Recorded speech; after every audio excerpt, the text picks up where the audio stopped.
Now let me further proceed. मैंने अधिकतर board साफ कर दिया है, जो जो मेरे काम की चीज नहीं थी, सिर्फ जो लिखा रहने दिया है, यह transverse propagating harmonic wave equation में लिखना चाह रहा हूं, और उसका एक एस्पेक्ट मैंने समझ लिया है और उसको मैंने इस ग्राफ में दिखा भी रखा है और उससे एक रिलेटेड इक्वेशन लिख भी रखी है।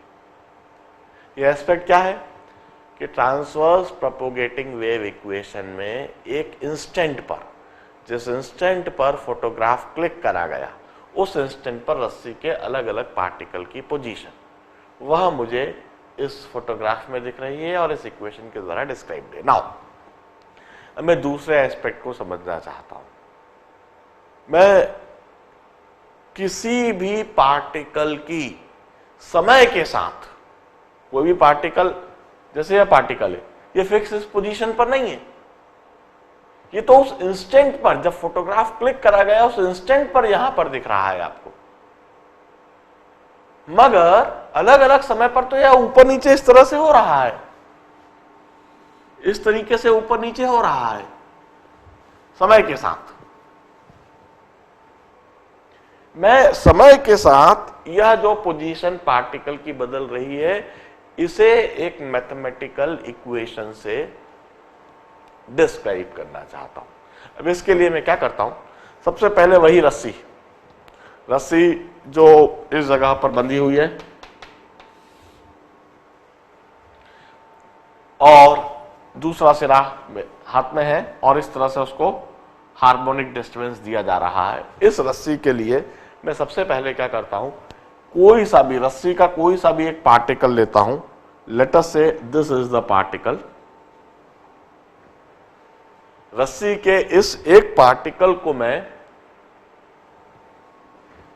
इस पर ब्लैक पेंट कर देता हूं,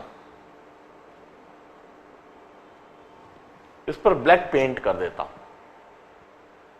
या फिर बिल्कुल कोई ब्राइट शाइनिंग फ्लोरोसेंट पेंट इस पर कर देता हूं। ऐसा मैंने क्यों करा?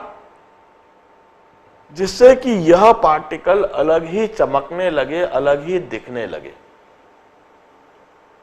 मैं इस पार्टिकल को एक तरीके से नॉकआउट कर रहा हूं, ये बिल्कुल अलग ही उभर के दिखेगा।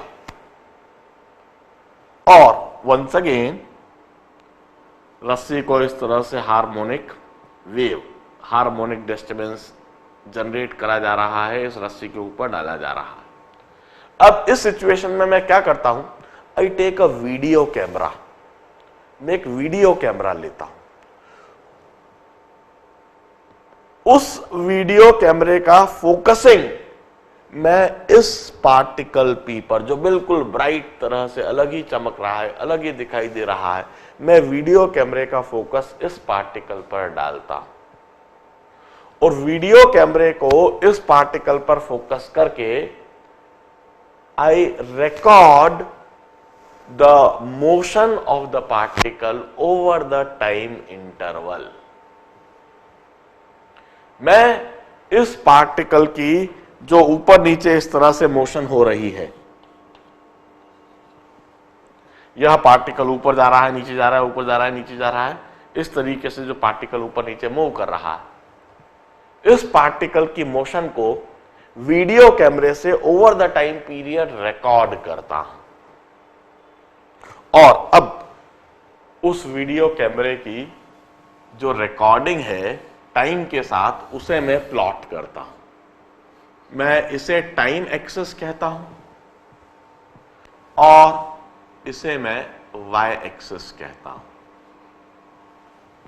पार्टिकल वाई एक्सिस के अलोंग टाइम के साथ मूव कर रहा है, पार्टिकल वाई एक्सिस के अलोंग टाइम के साथ मूव कर रहा है और इस मोशन को मैं प्लॉट कर देता हूं।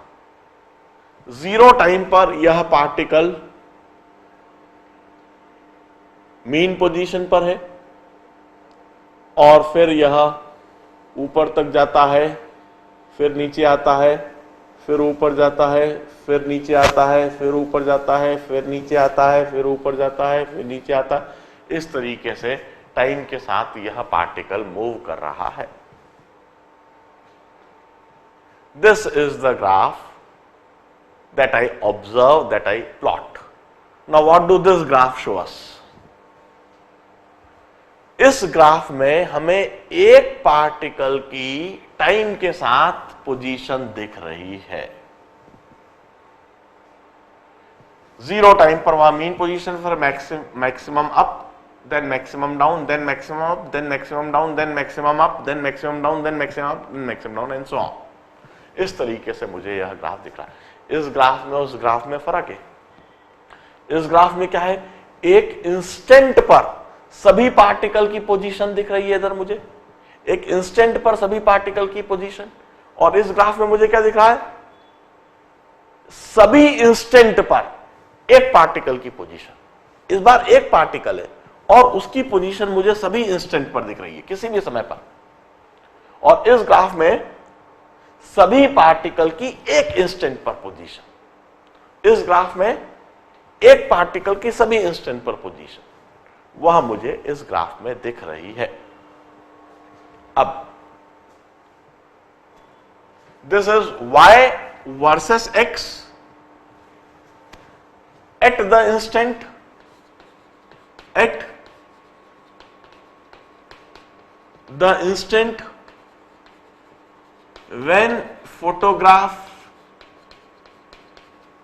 was clicked, and this is through a video camera, एक पार्टिकल के लिए ओवर द टाइम पीरियड। अब मैं इस सिचुएशन को मैथमेटिकल इक्वेशन के द्वारा डिस्क्राइब करना चाहता हूं, और इसे डिस्क्राइब करने से पहले वंस अगेन मैं कुछ टर्म्स इंट्रोड्यूस कर दूं। Once again, amplitude term would be there. Amplitude is the maximum displacement of particle from mean position. This is amplitude in positive direction. This is amplitude in negative direction. This is plus A and this is minus A. Amplitude is maximum displacement of particles from mean position. मैं कहता हूं इधर जो amplitude दिख रहा है और इधर जो एम्पलीट्यूड दिख रहा है यह सेम होएगा, क्योंकि सेम रस्सी के लिए है, सेम तरह के डिस्टर्बेंस के लिए है। और यह एम्पलीट्यूड पूरी तरह से इस बात पर डिपेंड करता है कि आप कितना तेजी से, यह कम एम्पलीट्यूड है, this is less amplitude, while this is more amplitude. यदि मैं इस तरह से मूव कर रहा हूं तो कम, this is less amplitude, disturbance कम है। और यदि मैं इस तरह से मूव कर रहा हूं, दिस इज मोर एम्पलीट्यूड। यह एम्पलीट्यूड इस बात पर डिपेंड करता है कि जो सोर्स है, जो मैं हूं, मैं किस तरह से डिस्टर्बेंस क्रिएट कर रहा हूं, किस तरह से वेव जनरेट कर रहा हूं। यह एम्पलीट्यूड ज्यादा भी हो सकता है, कम भी हो सकता है। एक ही रस्सी की बात कर रही है, चल रही है, एक ही तरह से उसको डिस्टर्ब करा जा रहा है, तो इधर जो एम्पलीट्यूड है और इधर जो एम्पलीट्यूड है वह सेम है। अब एम्पलीट्यूड डिफाइन करने के बाद once again I used to define a term called time period. Time period, it's time interval during which the particle gets in same phase. Once again phase term इधर भी है, phase term इधर भी हम introduce करेंगे। How do we define phase? मैं सारी definitions जो लिखा हूं इधर, सबसे पहले मैं एम्पलीट्यूड टर्म को डिफाइन करूंगा, then I will define a term called phase phi. वही उसी तरीके से, it's that physical parameter, it's that term which defines displacement, velocity and acceleration condition of any particle. Phase वह टर्म है जिससे हमें पार्टिकल का डिस्प्लेसमेंट, वेलोसिटी और एक्सीलरेशन पता लगेगा। जब हम फेज टर्म कहेंगे तो once again same phase concept आएगा। Same phase means when particle gets in similar condition of displacement, velocity and acceleration एक पार्टिकल जब सेम कंडीशन हो जाएगी उसकी डिस्प्लेसमेंट, वेलोसिटी और एक्सीलरेशन की, तो वो सेम फेज में आ जाएगा। अपोजिट फेज, वही एक पार्टिकल की जब डिस्प्लेसमेंट, वेलोसिटी और एक्सीलरेशन कंडीशन अपोजिट हो जाएगी तो वह अपोजिट फेज में आ जाएगा। अब हम डिफाइन करते हैं, हम इंट्रोड्यूस करते हैं एक term time period. Time period we denote it by capital T। देखिए डेफिनेशन हम कैसे लिख रहे हैं, it's time interval during which particle gets in same phase. It's minimum time interval during which particle gets in same phase. Minimum time interval in which particle gets in same phase। देखिए मैं समझाता हूं, जरा देखिए, zero time पर particle की displacement, velocity और acceleration, same displacement, same velocity और सेम एक्सीलरेशन इस इंस्टेंट पर भी है, इस इंस्टेंट पर भी है, इस इंस्टेंट पर भी है और इस इंस्टेंट पर भी है। All this instant, at this instant of time, at this instant of time, at this instant of time, at this instant of time and at this instant of time, at all this instant of time particle have got similar condition of displacement, velocity and acceleration. At all this instant, particle is in same phase। Zero instant पर, इस instant पर, इस instant पर, इस instant पर, इस instant पर, इन सभी इंस्टेंट पर पार्टिकल सेम फेज में है। अब हमने कहा minimum time interval in which particle gets in same phase. Now what is the minimum time interval in which the particle gets in same phase? This is the minimum time interval from here to here, from here to here. This is the minimum time interval and we denote it by capital T। From here to here, this is that minimum time। From here to here, this is that minimum time। From here to here, this is that minimum time। This is termed as the time interval। The minimum time interval in which particle gets in same phase। हम सिर्फ इसी तरह से नहीं, हम कहते हैं इधर जो पार्टिकल का फेज है, phase of particle at this instant, phase of particle at this instant, phase of this particle at this instant, phase of this particle at this instant। At all this instant particle is in same phase। और इन इधर जो minimum time interval है, this is the minimum time interval, this is termed as the time period। This is termed as the time period।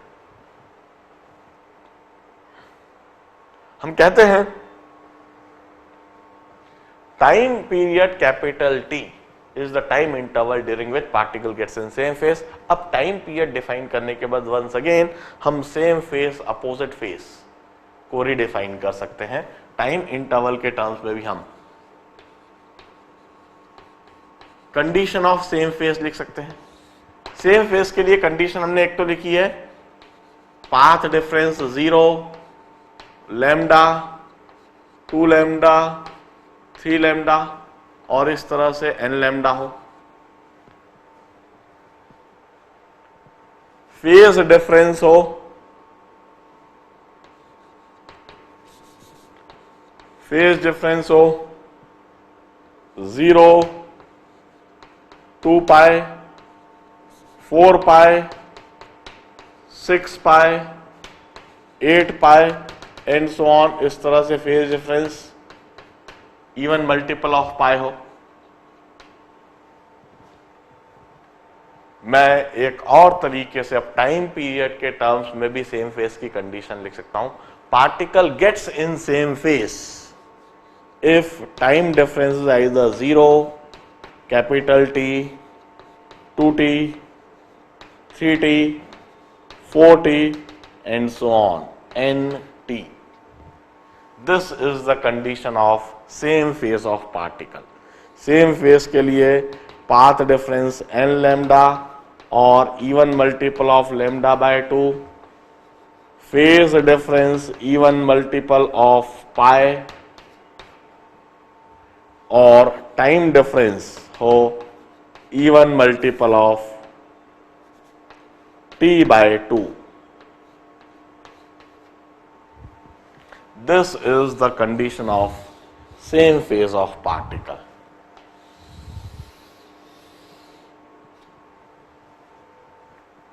Particle same phase में मैंने इधर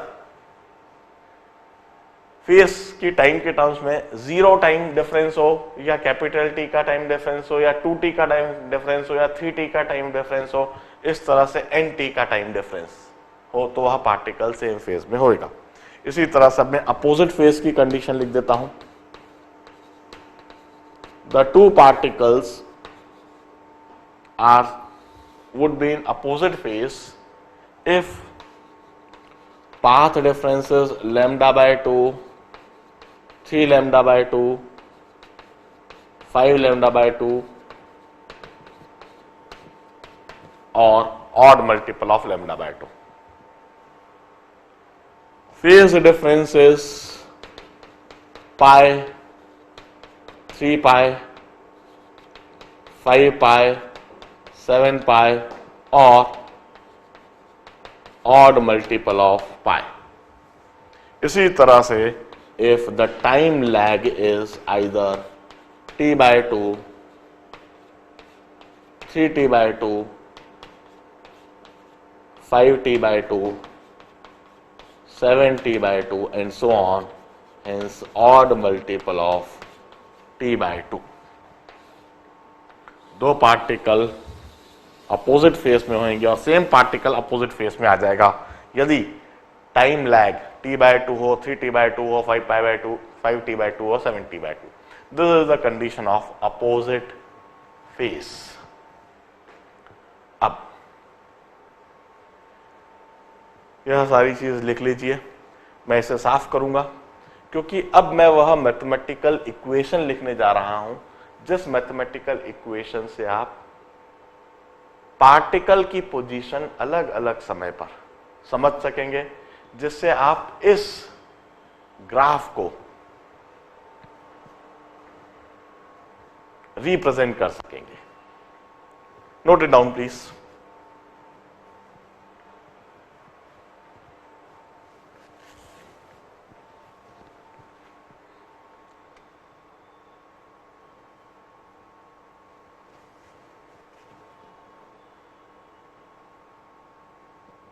देखिए,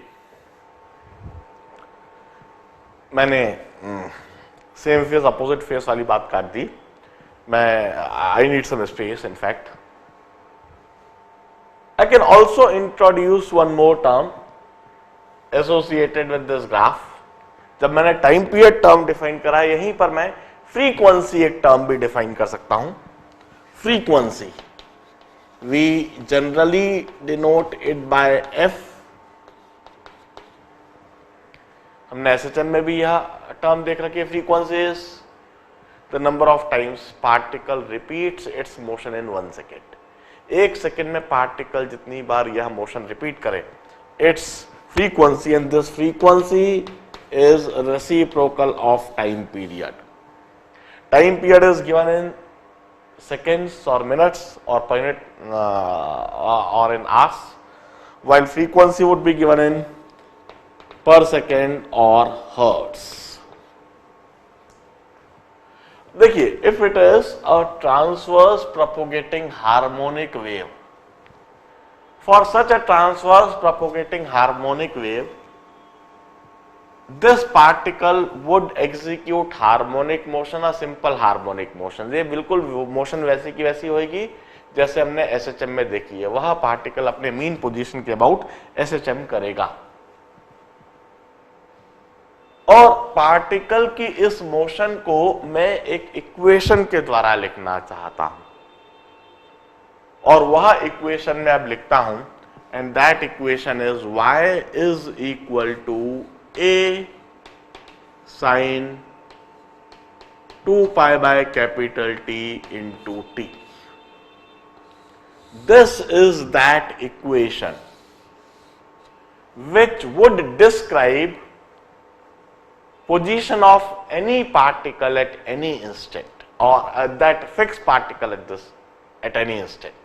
ये जो ग्राफ है, इस ग्राफ को हम इस इक्वेशन के द्वारा डिस्क्राइब कर सकते हैं। y is equal to a sine, बिल्कुल इसी तरह की इक्वेशन है, y equal to a sine, और इधर 2 pi by capital T into small t. This is that equation. मैं इसी समय समझाता हूं कैसे।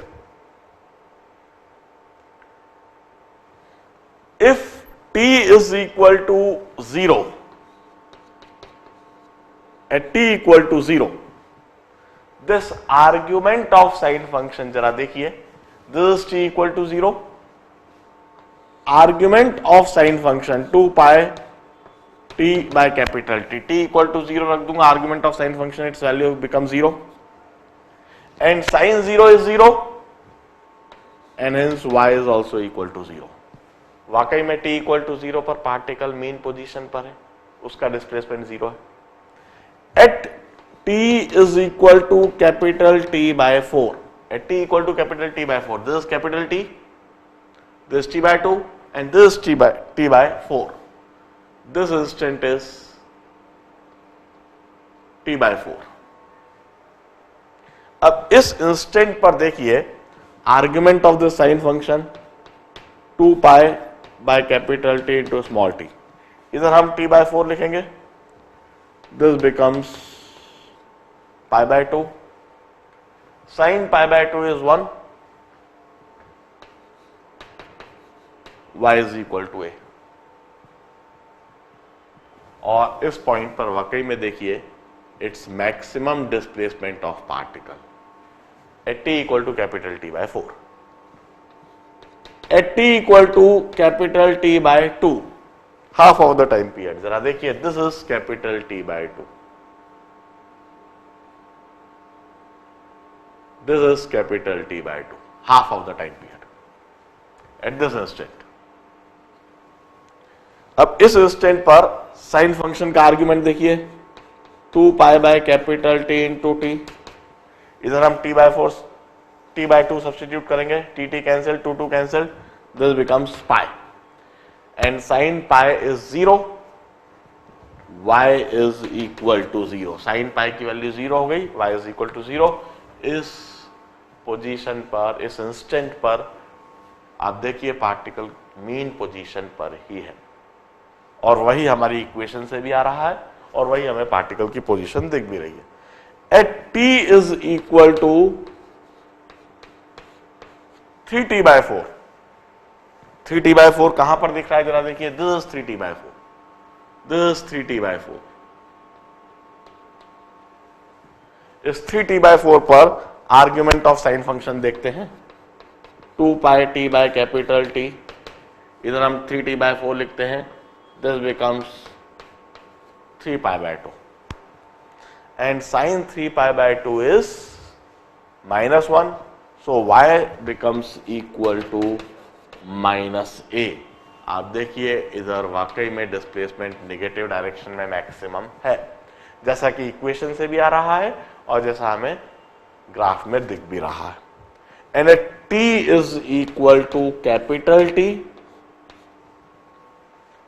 after one time period, argument of the sine function, its value is equal to 2 pi, इधर capital T रख दीजिए, value equal to 2 pi, sine 2 pi is 0, y is equal to 0, और वाकई में इस जगह पर देखिए at t equal to capital T, वह मीन पोजीशन पर ही है।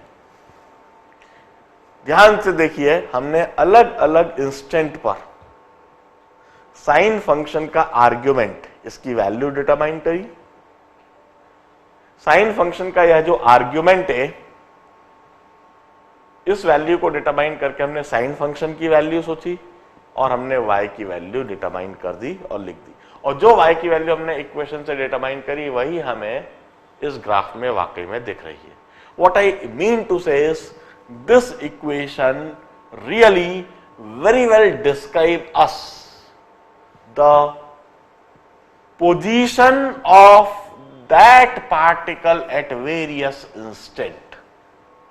हमने रस्सी के जिस पार्टिकल को नॉकआउट करा था, जिसे डार्क ब्लैक करा था या बिल्कुल ब्राइट अलग से शाइनिंग बना दिया था जो अलग से ही दिख रहा था, उस पार्टिकल की अलग अलग इंस्टेंट पर जो पोजीशन है उसे हम इस इक्वेशन के द्वारा डिस्क्राइब कर सकते हैं। This is that equation. अब वंस अगेन इस इक्वेशन में हम फेस किसे कहेंगे? मैं फेस की डेफिनेशन को रिकॉल करवाता हूं। It's that physical parameter which describes us displacement, velocity and acceleration condition. It describes us the kinematic state of particle. अब जरा सोचिए, इस इक्वेशन में हमें पार्टिकल की काइनेमेटिक स्टेट कैसे पता लगती है? हमें पार्टिकल की डिस्प्लेसमेंट, वेलोसिटी, एक्सीलरेशन कहां से पता लगेगी? ए तो एम्पलीट्यूड है जो कि फिक्स है, उस पार्टिकल का मैक्सिमम डिस्प्लेसमेंट। साइन एक फंक्शन है, इसका भी पैटर्न बिल्कुल फिक्स है। यह 2 pi t by capital T, sine function का यह जो आर्ग्यूमेंट है, साइन फंक्शन के इस आर्ग्यूमेंट की अलग अलग वैल्यू होने पर, साइन फंक्शन का यह जो आर्ग्यूमेंट है इसकी अलग अलग वैल्यू होने पर पार्टिकल का डिस्प्लेसमेंट अलग अलग हो जाता है, पार्टिकल की वेलोसिटी भी अलग अलग हो जाएगी। हम कहते हैं किसी भी पार्टिकल का डिस्प्लेसमेंट, वेलोसिटी, एक्सीलरेशन, किसी भी पार्टिकल की काइनेमेटिक कंडीशन या काइनेमेटिक स्टेट साइन फंक्शन के इस आर्ग्यूमेंट पर डिपेंड करती है। साइन फंक्शन के इस आर्ग्यूमेंट को ही हम फेज ऑफ पार्टिकल कहेंगे। इसी को हम फाई से डिफाइन करेंगे, इसी को हम फेज ऑफ पार्टिकल कहेंगे।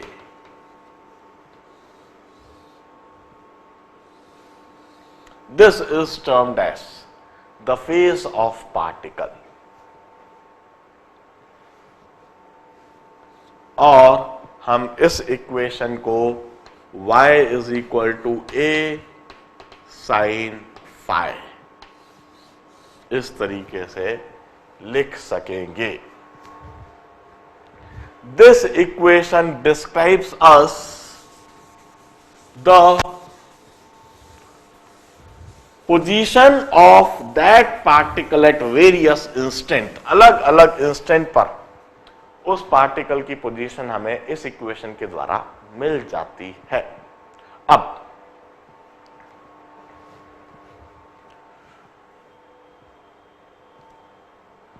देखिए, मैं रस्सी के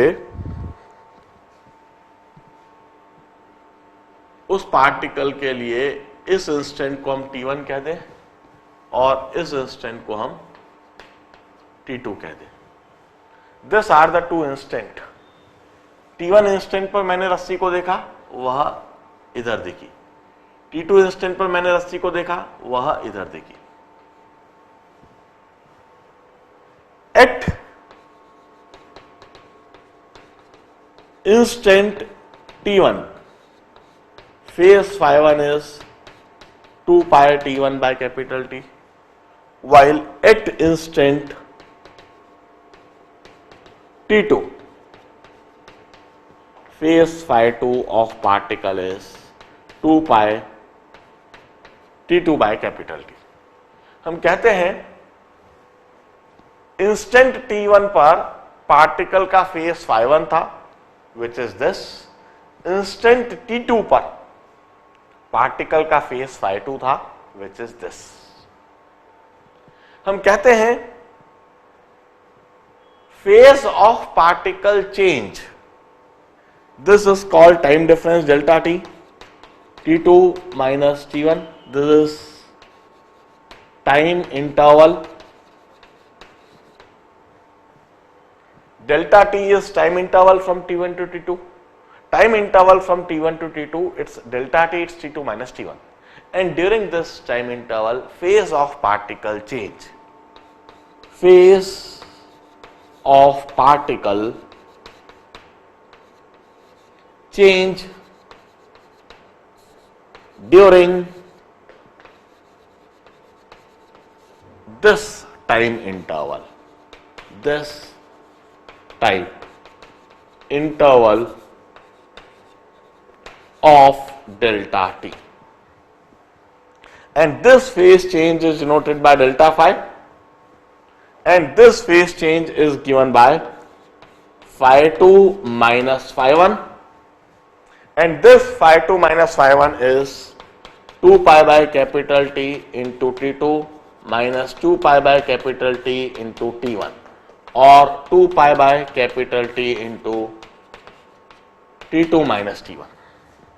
And this phase change of particle during this time interval delta t is given by 2 pi by capital T into delta t.